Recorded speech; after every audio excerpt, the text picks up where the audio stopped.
Hello दोस्तों, आप सबका स्वागत है आपके अपने आध्यात्मिक यूट्यूब चैनल में। आज की कहानी का शीर्षक है भगवान को हम क्या दे सकते हैं। बहुत समय पहले की बात है। एक जमींदार था। उसके यहाँ एक व्यक्ति नौकर था। जमींदार उस व्यक्ति पर बहुत विश्वास करता था।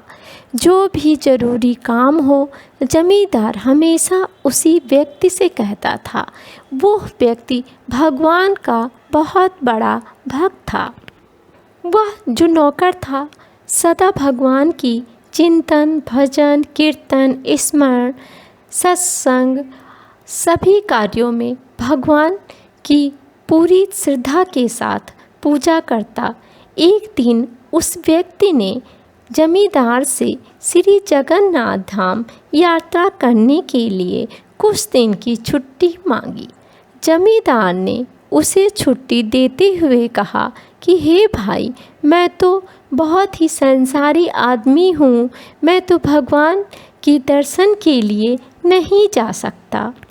हमेशा व्यापार के कामों में व्यस्त रहता हूँ, जिसके कारण कभी भगवान के दर्शन नहीं कर पाता।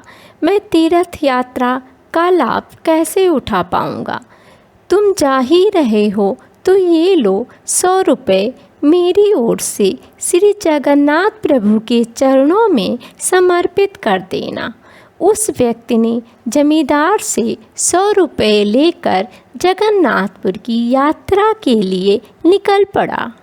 कई दिनों की पैदल यात्रा करने के बाद वह श्री जगन्नाथपुरी पहुंचा। मंदिर की ओर जा ही रहा था कि उसे रास्ते में उसने देखा कि बहुत सारे साधु संत भगवान श्री जगन्नाथ जी का भजन कीर्तन बड़ी मस्ती से कर रहे थे और वे साधु संत कई दिनों से भूखे थे। इसमें उन साधु संत की जबान सूख रही थी, क्योंकि वे जोर जोर से हरि बोल कर रहे थे। कीर्तन में बहुत आनंद आ रहा था। वो व्यक्ति भी वहीं रुककर हरि नाम कीर्तन का आनंद लेने लगा।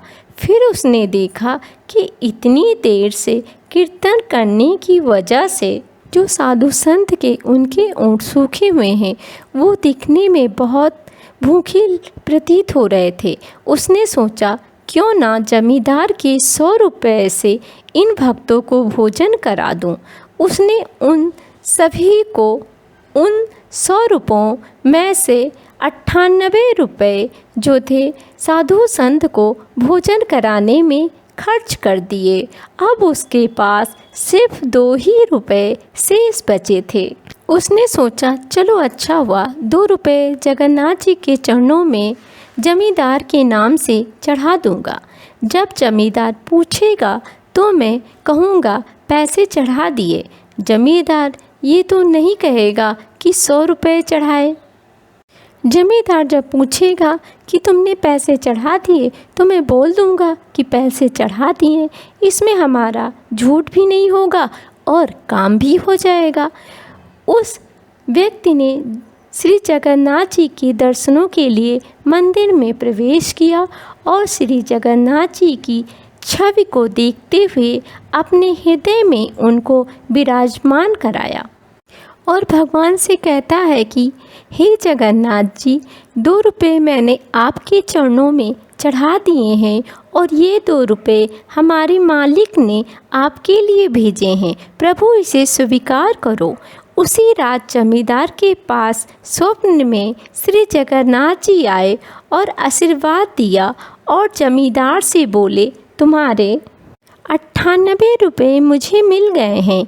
ये कहकर श्री जगन्नाथ जी अंतर ध्यान हो गए। जमींदार अचानक जाग गया और सोचने लगा मेरा नौकर तो बड़ा ईमानदार है, पर अचानक उसे क्या ज़रूरत पड़ गई थी कि उसने 2 रुपये भगवान को कम चढ़ाए।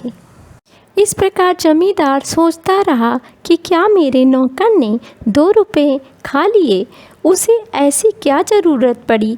ऐसे विचार जमींदार करता रहा। काफ़ी दिन बीतने के बाद जब वह व्यक्ति तीर्थ यात्रा से वापस आया और जमींदार के पास पहुंचा, तो जमींदार ने पूछा कि मेरे पास जगन्नाथ जी को पैसे चढ़ा दिए।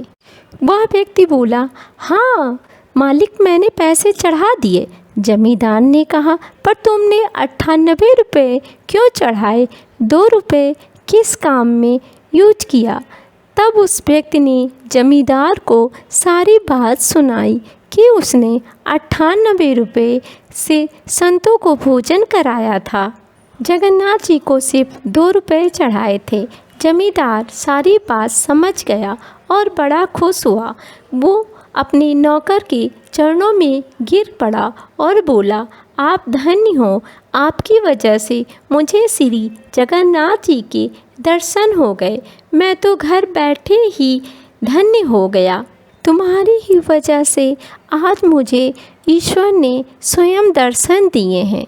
तो दोस्तों, भगवान को आपके धन की कोई आवश्यकता नहीं है।